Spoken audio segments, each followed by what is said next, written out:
শুধু দর্শক বন্ধু, আপনারা দেখছেন একে নিউজ বাংলার। এই মুহূর্তে উপস্থিত রয়েছি ভাঙড় কাঁঠালিয়া। ভাঙড়ের তৃণমূল কংগ্রেস প্রার্থী শওকত মোল্লা, তিনি বিজেপি প্রার্থীর সঙ্গে গট আপ করছেন, এই দাবি করছেন নওশাদ সিদ্দিকী। ইতিমধ্যে আপনারা দেখেছেন যে ভাইরাল হয়েছে শওকত মোল্লা সাহেব বিজেপি প্রার্থীর বাড়িতে গিয়েছেন।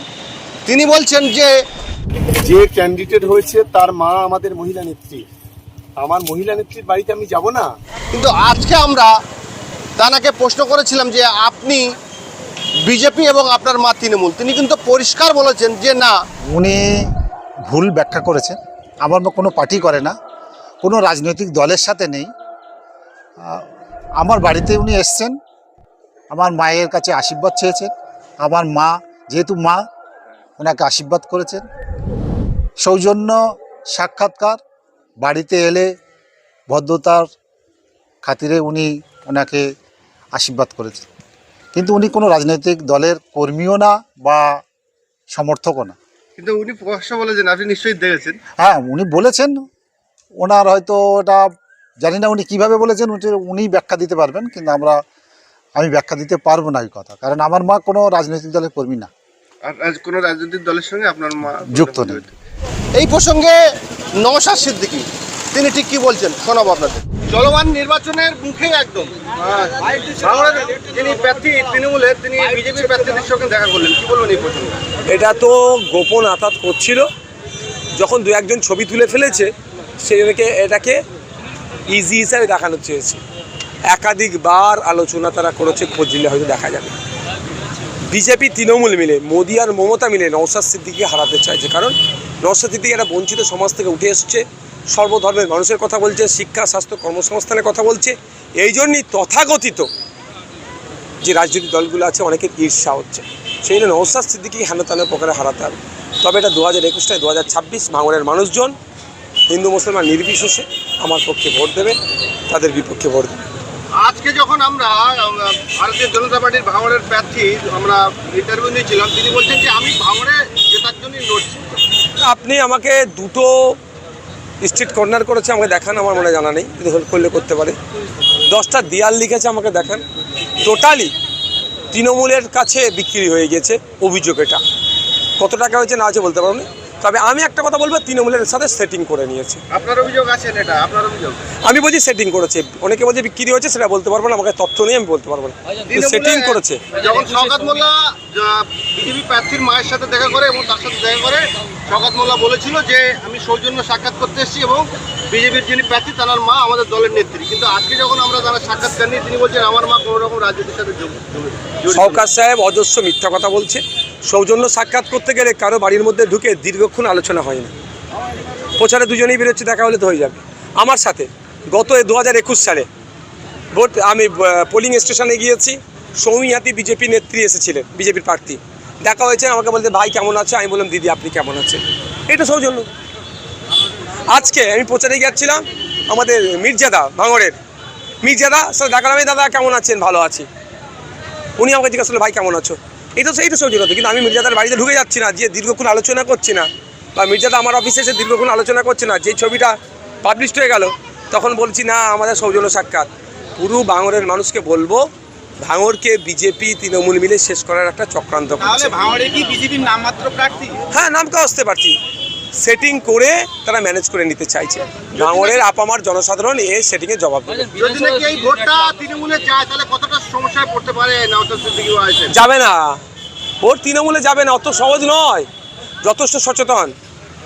2021 থেকে 26 নওশাদ সিদ্দিকী হিন্দু মুসলমান নির্বিশেষে সবার জন্য লড়াই করছে। তা ভোট আমাকে হিন্দু মুসলমান সবাই দেবে।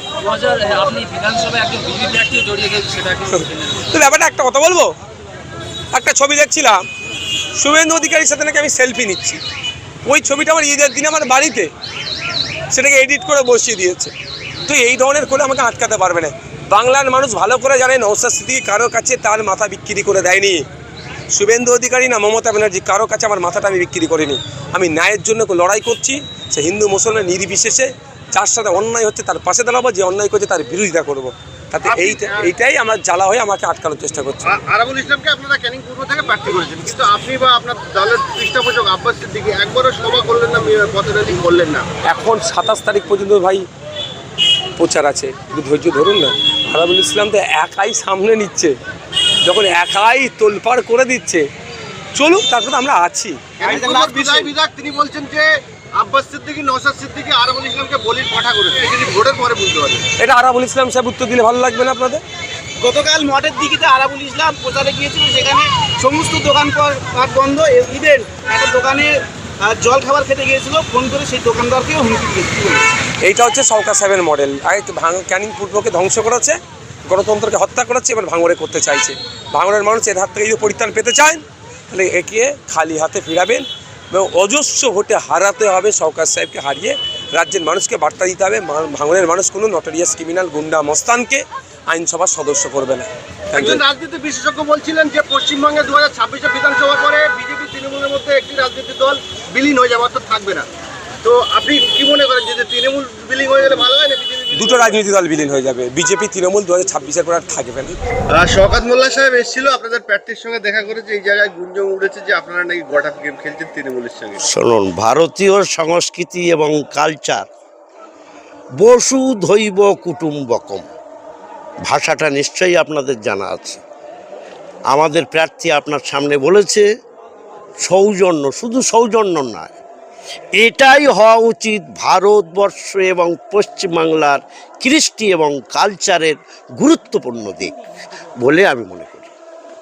যে জায়গায় আজ সারা ভারতবর্ষে একটা সাম্প্রদায়িক বিঘ্ন ঘটছে, সেই জায়গায় শওকত মোল্লা সাহেব আপনাদের প্রার্থীর বাড়িতে গেলেন, আপনি যে ভাষা এক্ষুনি বললেন সংস্কৃতি ভাষায়, এই বাণীটা সারা ভারতবর্ষে ছড়িয়ে দেওয়া উচিত বলে মনে করেন? অবশ্যই ছড়িয়ে দেওয়া উচিত, এইটাই হওয়া উচিত বলে আমি মনে করি।